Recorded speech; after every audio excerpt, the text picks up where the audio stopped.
Apreciados hermanos, explico la palabra del domingo 29 del tiempo ordinario. La primera lectura es de Isaías, capítulo 53, versículos 2 a 11, el cuarto cántico del siervo sufriente. En la segunda parte del libro de Isaías, llamada Libro de la Consolación, encontramos 4 poemas que sobresalen sobre el resto del texto. Ellos hacen referencia a una figura enigmática llamada Siervo de Dios, quien recibe una misión de carácter universal. Él es el elegido de Dios para que traiga justicia a todas las naciones, haga que el pueblo de Israel vuelva a Dios y será luz para que otras naciones reconozcan el poder salvador de Dios. El siervo de Dios se caracteriza por su dolor y sufrimiento, y a pesar de que pareciera que su misión termine en un fracaso, su sufrimiento no ha sido en vano, porque tiene valor expiatorio y redentor. Es para el perdón de los pecados del pueblo. El Señor, al ver la fidelidad y el sacrificio de su siervo, lo exalta a la vista de todos, haciendo que triunfe sobre sus adversarios. Nuestro pasaje hace parte del cuarto cántico del siervo. El siervo del Señor creció en su presencia como retoño, como raíz en tierra árida, despreciado y evitado de la gente, un hombre habituado a sufrir, curtido en el dolor. El Señor quería triturarlo con el sufrimiento. Si entrega su vida como expiación, verá su descendencia, prolongará sus años y por su medio triunfará el plan del Señor. Por los trabajos soportados verá la luz, se saciará de saber. Mi siervo inocente rehabilitará a todos porque cargó con sus crímenes. El relato inicia con la descripción del aspecto humilde de este siervo, que es una figura anónima, y recurriendo a una imagen de la vegetación, el autor dice que brota como un pequeño arbusto del desierto, crece en una tierra sin agua. En otras palabras, el siervo no posee ninguna de las características que atraen la atención de la gente. No tiene belleza, fuerza, riqueza. Por el contrario, es débil, despreciado, pareciera que fuera un derrotado. En la Biblia se evidencia una predilección de Dios por lo pequeño y lo humilde. Dios escogió a Israel entre todos los demás pueblos, no porque fuera poderoso, sino porque era el más insignificante. Eligió como rey de Israel a David, el menor de los hijos de Jesé. San Pablo dice que Dios escogió lo insensato del mundo para avergonzar a los sabios, y escogió lo débil del mundo para avergonzar a los poderosos. En los cantos del siervo sufriente, esta elección de Dios se hace aún más explícita. El siervo es un hombre humillado, despreciado y rechazado por la gente, pero Dios no lo ha abandonado en las manos de los enemigos, sino que por su medio triunfará el plan del Señor. El siervo verá la luz, se saciará de saber y rehabilitará a todos porque cargó con sus crímenes. El siervo de nuestro pasaje no ostenta una genealogía ilustre. Es uno del que no se conocen empresas grandiosas ni célebres discursos, pero que lleva a cabo el plan de Dios con su presencia humilde y silenciosa por medio de su sufrimiento. En aquella época, el sufrimiento era considerado como castigo por el pecado, por tanto, la gente comprendía que este hombre estaba siendo castigado por Dios, pero no era así. Su misión se realizaba por medio del sufrimiento. De esta manera, él podía entender a los que sufren, llevar el peso de sus culpas y expiarlas. La marginación y el sufrimiento del siervo del Señor hasta la muerte es tan fecunda que llega a rescatar y salvar a las muchedumbres, porque lo que la gente consideraba un fracaso, para el Señor es un triunfo. El autor de nuestro pasaje cree que es a través del sacrificio, del sufrimiento, de la entrega de sí que Dios lleva a cabo su plan de salvación. Precisamente porque el siervo es víctima del odio, de la injusticia y de la violencia, es capaz de liberar a sus propios perseguidores de sus iniquidades. En realidad, No es una vida perdida o fracasada, sino todo lo contrario.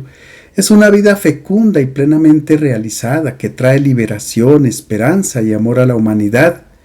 Los primeros cristianos, impresionados por la belleza y la profundidad de este pasaje, vieron en este siervo la imagen perfecta de Jesús, que ha salvado a la humanidad no a través del dominio, sino humillándose, arrodillándose ante los seres humanos para servirles hasta dar su vida por ellos.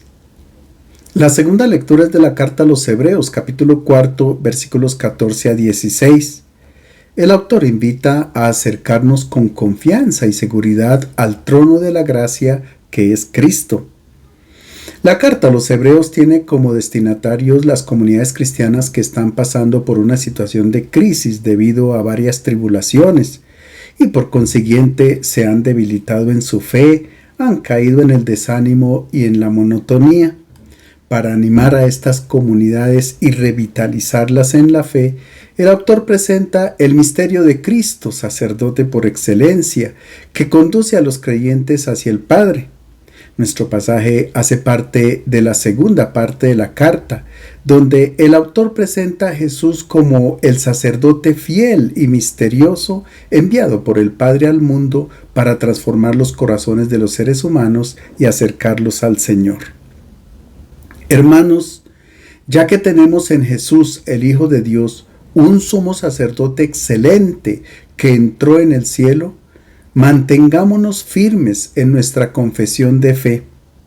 El sumo sacerdote que tenemos no es insensible a nuestra debilidad, ya que como nosotros ha sido probado en todo excepto el pecado.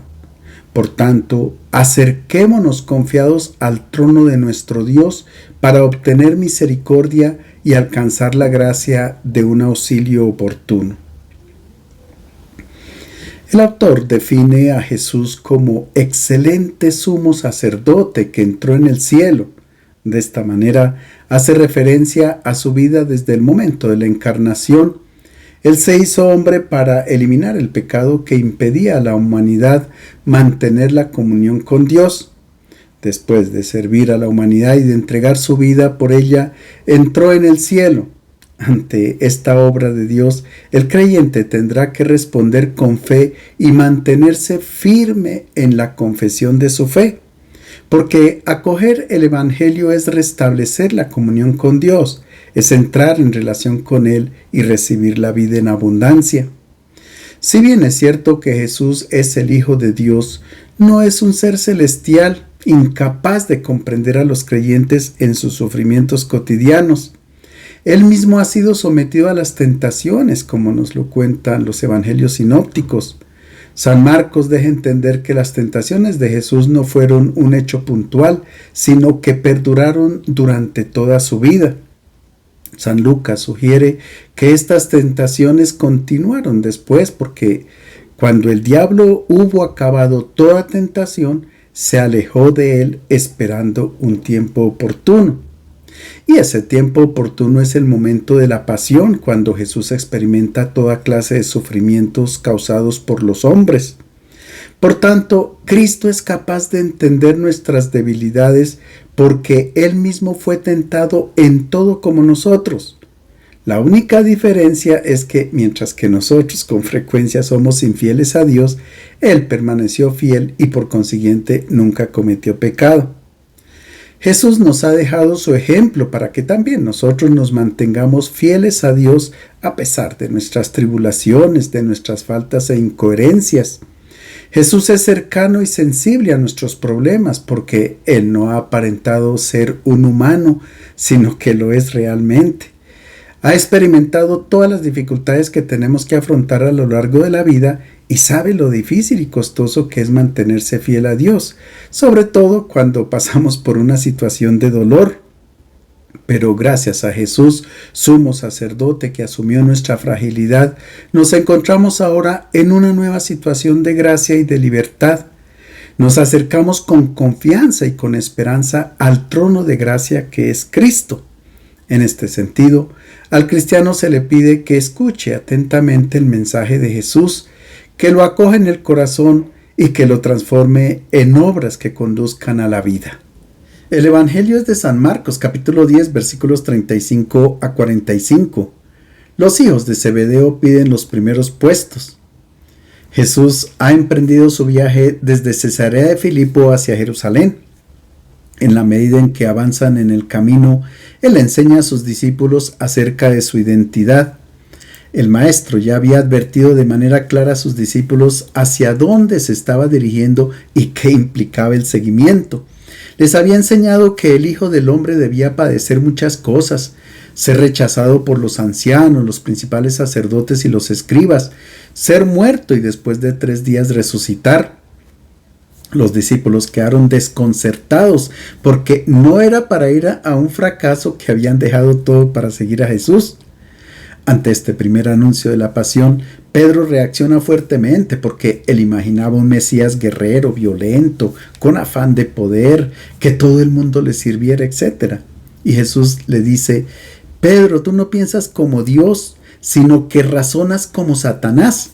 Y recordemos que en el Evangelio de Mateo, en el momento de las tentaciones, Satanás es el que ofrece a Jesús todos los reinos de este mundo y la gloria de ellos. Los discípulos no están lejos de pensar del mismo modo. Después del segundo anuncio de la pasión, los discípulos no pidieron explicaciones porque se acordaban de la respuesta que Jesús les había dado la primera vez. Ellos guardaban la esperanza de que el Maestro dejara de hablar de esta manera. De hecho, que ellos discutían por el camino para quién sería el primer puesto cuando conquistaran la gloria del poder. Pero Jesús nuevamente ha tomado a sus discípulos aparte y por tercera vez les enseña lo que le espera en Jerusalén. Y esta vez todavía es más claro. Subimos a Jerusalén y el Hijo del Hombre será entregado a los principales sacerdotes y a los escribas, y le condenarán a muerte y le entregarán a los paganos, y se burlarán de él y le escupirán, le azotarán y le matarán, y 3 días después resucitará. En este tercer anuncio aparecen 6 acciones negativas que realizan los hombres, y el número 6 en la Biblia tiene un significado. Es signo de lo incompleto, de lo imperfecto. La séptima acción, la que está reservada a Dios después de 3 días, es la de resucitar al Hijo del Hombre. En otras palabras, el destino de Jesús no se rige por lo que determinan los seres humanos, sino por la intervención del Padre del cielo, que lo reconocerá y lo exaltará como un hombre vencedor que ha tenido suceso en la vida.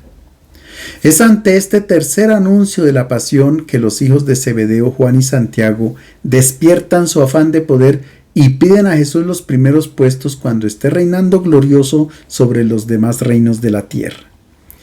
En aquel tiempo se le acercaron a Jesús los hijos de Zebedeo, Santiago y Juan, y le dijeron: Maestro, queremos que nos concedas lo que te vamos a pedir. Les preguntó: ¿qué quieren de mí? Le respondieron: concédenos sentarnos en tu gloria, uno a tu derecha y otro a tu izquierda.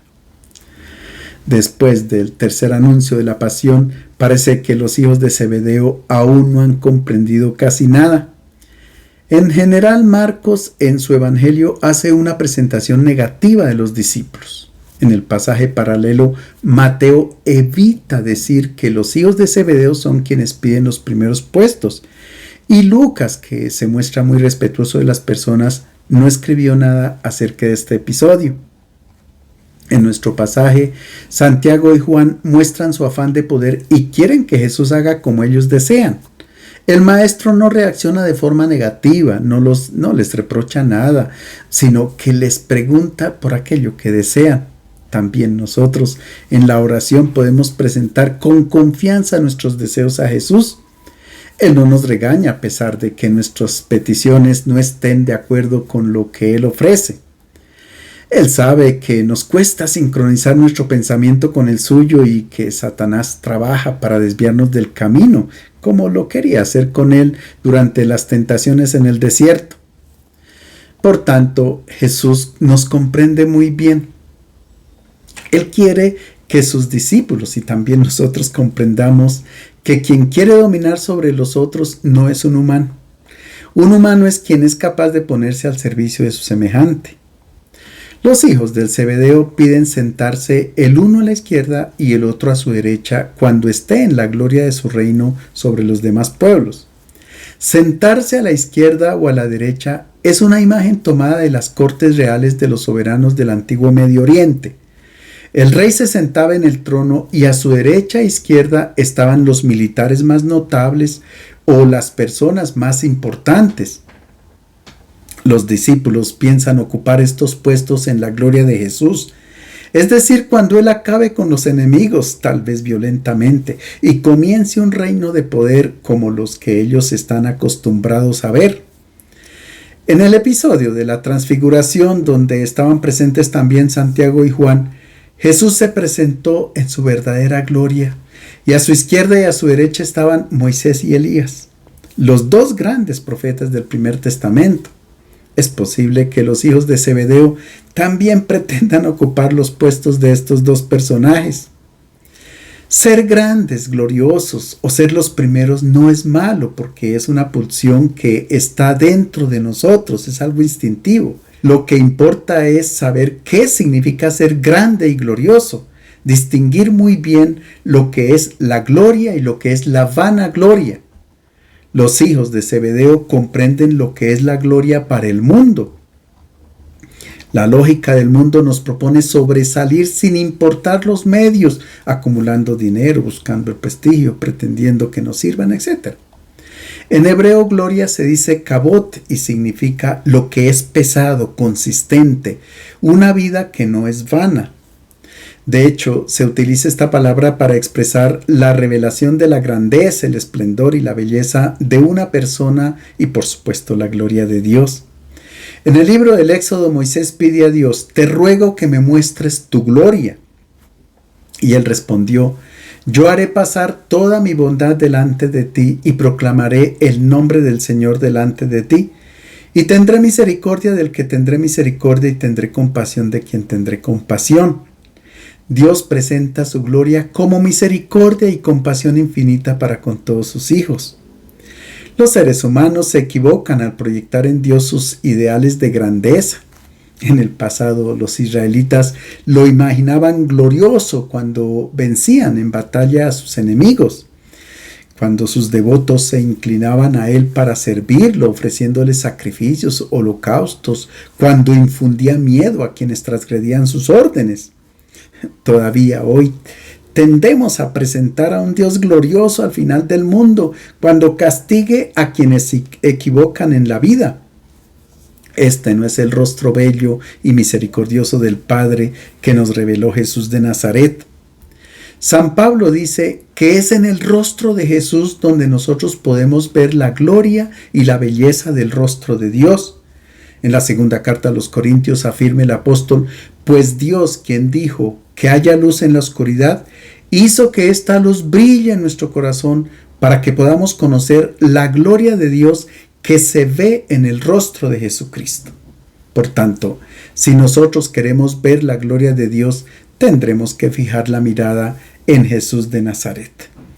Escuchemos ahora la respuesta que Jesús ofrece a la petición de los hijos de Zebedeo. Jesús replicó: «No saben lo que piden. ¿Pueden beber la copa que yo he de beber o recibir el bautismo que yo voy a recibir?». Ellos respondieron: «Podemos». Jesús les dijo: «La copa que yo voy a beber también la beberán ustedes. El bautismo que yo voy a recibir también lo recibirán ustedes. Pero sentarse a mi derecha y a mi izquierda no me toca a mí concederlo, sino que es para quienes está reservado». Jesús se da cuenta de que Santiago y Juan están centrando su vida sobre la vanagloria, la que tienen aquellos que razonan según los criterios humanos movidos por Satanás. El Satanás hace pensar que la vanagloria es algo sólido y realmente resulta siendo paja que se lleva el viento.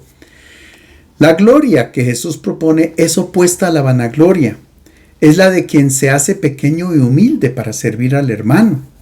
Jesús quiere que Juan y Santiago comprendan la verdadera gloria y emplea dos imágenes: el cáliz o la copa y el bautismo, que eran bien conocidas por los discípulos.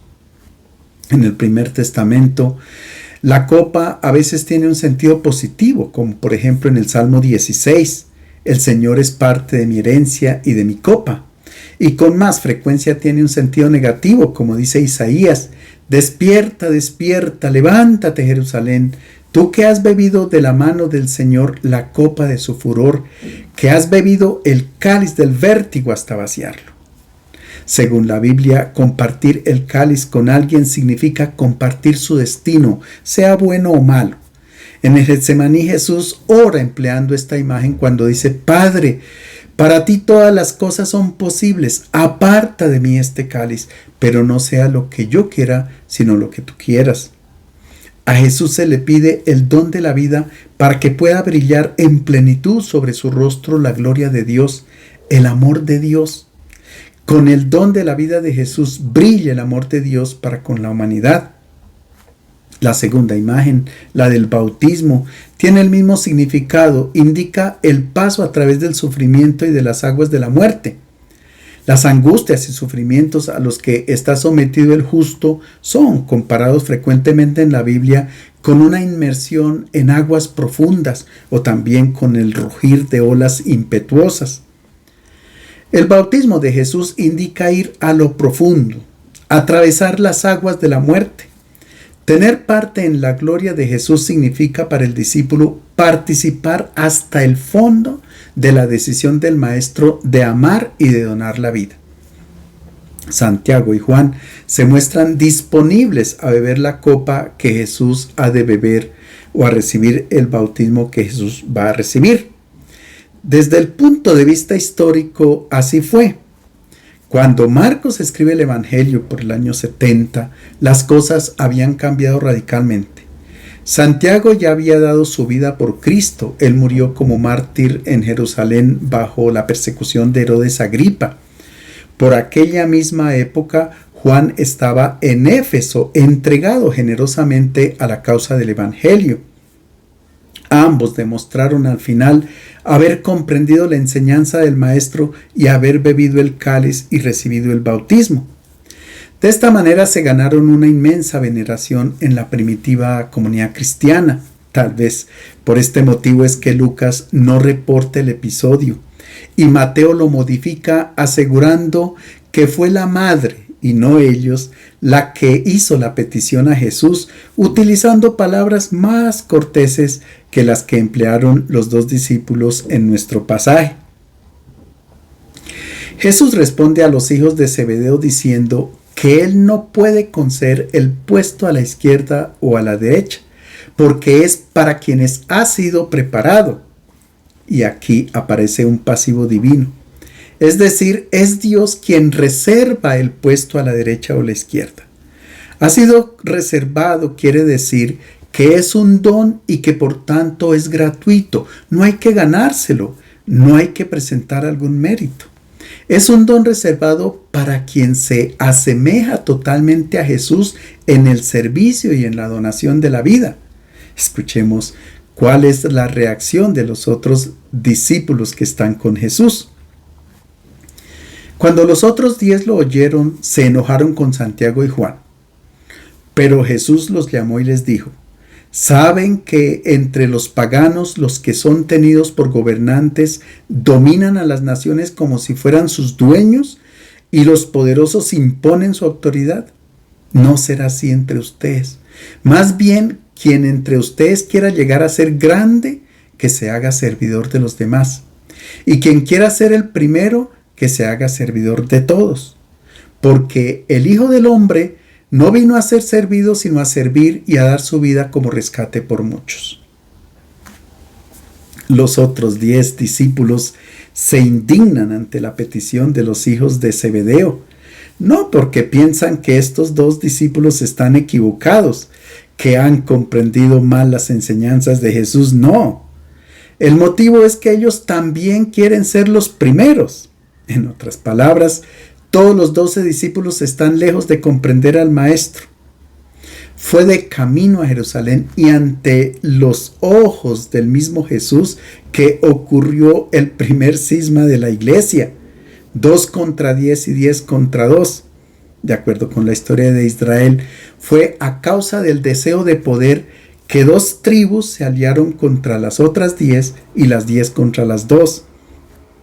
Después de la muerte de Salomón, con la llegada de Jeroboam, rey de las 10 tribus del norte, se dividió el reino de David. Los cismas que se generaron a lo largo de la historia de la iglesia tienen el mismo origen: el orgullo, la prepotencia, el deseo de ser los primeros, la codicia del poder y del dominio, etc.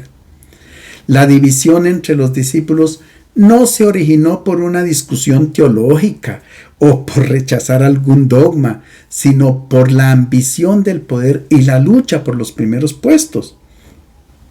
Cuando alguien quiere dominar sobre los demás, el grupo se divide.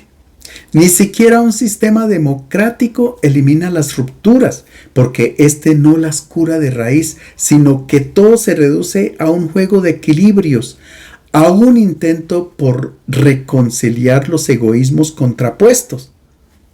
Jesús ha constituido 12 discípulos para que en el mundo fueran el signo de una nueva sociedad en la que se elimine toda pretensión de dominio y se cultive una sola ambición, la de servir a los más necesitados.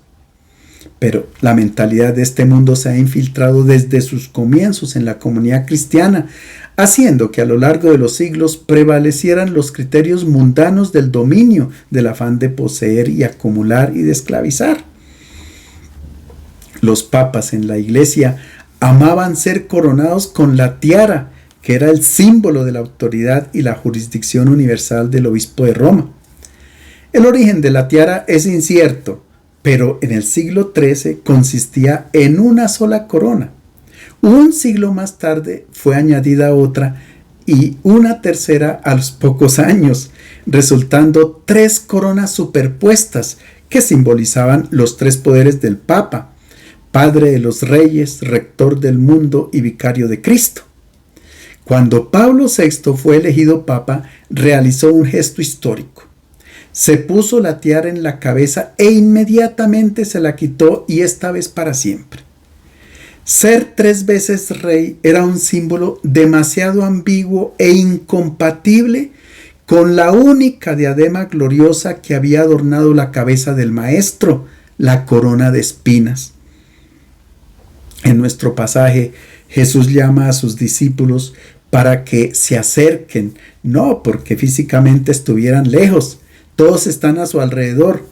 Es que están lejos de asemejarse a Él y de acoger el reino de Dios para crear el mundo nuevo.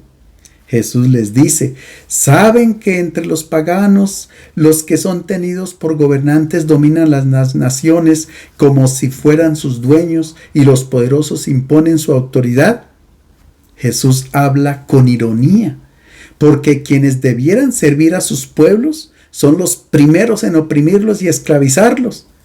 En el Evangelio de Lucas, en el pasaje paralelo, la ironía de Jesús es todavía más aguda. Dice: los reyes de los paganos los tienen sometidos, y los que imponen su autoridad se hacen llamar benefactores. El título de benefactores lo utilizaban y se vanagloriaban de él los reyes del imperio griego, los Ptolomeos y los Seleucidas. Jesús tiene claro cómo ejercían el poder los jefes políticos y religiosos de Israel: rabinos, escribas, sacerdotes del templo, etc.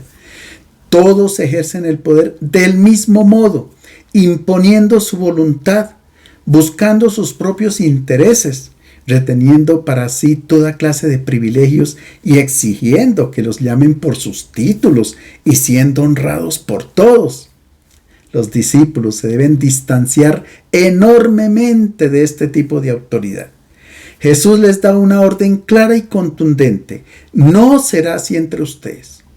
Para ser grandes y honrados, ellos tendrán que hacerse servidores, diáconos, y para ser los primeros tendrán que ser los esclavos de todos, doulos. Diácono en griego es el servidor que libremente se pone a disposición de los otros. Es una persona que hace voluntariado porque ama al hermano y lo ayuda en todas sus necesidades. En cambio, doulos es el esclavo que está obligado a desempeñar un trabajo.